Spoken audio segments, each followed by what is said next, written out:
Well, you don't have to go far to find graffiti like this in Portland. You can see the tagging on this cement wall spans all the way across it. Contractors we spoke with say they think the problem seems to be getting worse. In fact, they think Portland is becoming a destination for taggers everywhere.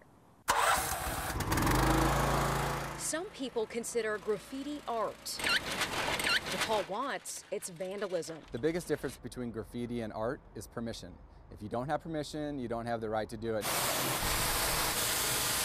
Watts is one of two contractors who works for the city of Portland to clean up just about any tag you can imagine, anywhere you can imagine. I've been harnessed off on top of an 24-story building, hanging off a harness because the tagger has reached over the side and is tagged on the side. He understands Portland through paint. I can get a read on when school's let out.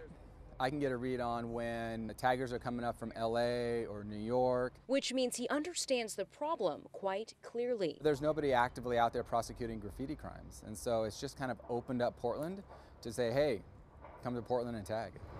And that has happened. That has definitely happened. Watts thinks the amount of graffiti he's now cleaning up across the city has doubled since the last Portland police officer assigned to actively investigate tagging was reassigned to daily patrols last November.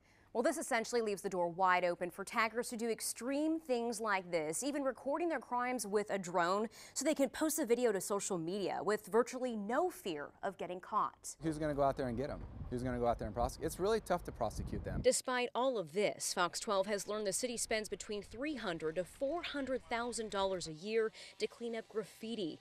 So far in 2016, they've received nearly 3,500 reports of tagging on Portland properties. It's really the tags and the graffiti that I see up on people's residential properties that really get me. Juliet Maracchioli runs the graffiti abatement program in town, which offers free and reduced cost removal services to small business owners, nonprofits, and residents. Compared to other cities, it's a very small budget for graffiti issues. Maracchioli says she too has noticed an uptick in graffiti cases since Portland police shifted staff away from pursuing taggers, a decision she understands given the other more violent crimes the Bureau is investigating. Still, she continues to document each incident herself so that if officers wind up investigating one day, the victims have a shot at getting restitution. We're hopeful that the position will come back. And I and myself and our staff are continuing to compile those locations associated with those tags in our database. In the meantime, Watts continues on. If you let it sit, it's going to be like a dog walking down the street on a fire hydrant. Everyone's going to hit it out there. So you want to get it off as quick as possible. Fully knowing it's only a matter of time before his next call. It's never ending. Yeah, I feel like a little bit of an ambulance chaser out there chasing graffiti. Well, the city says there are ways that you can protect your property, like having a mural painted on the outside or even possibly re-landscaping your home so that taggers don't have access to it. We've posted more tips along with how you can report graffiti that you see in your neighborhood on our website. Just click on the link to this story.